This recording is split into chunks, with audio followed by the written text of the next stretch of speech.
बाबु नानीहरू पहिला हामी यो भिडियो हेर्ने अनि यसको फन्नी कमेन्ट पढ्ने ल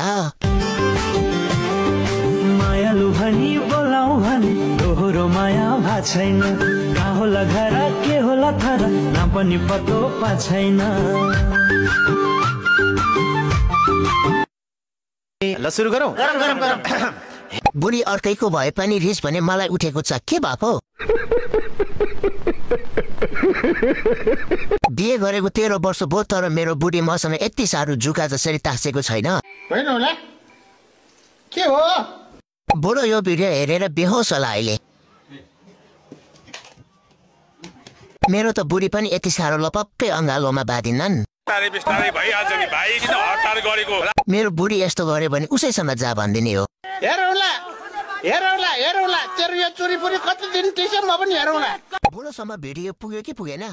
कहाँबाट पुग्नु तिमीहरूले सेयर गरेको छ छिटो सेयर गर अनि उसको बुढोसम्म पुग्छ भिडियो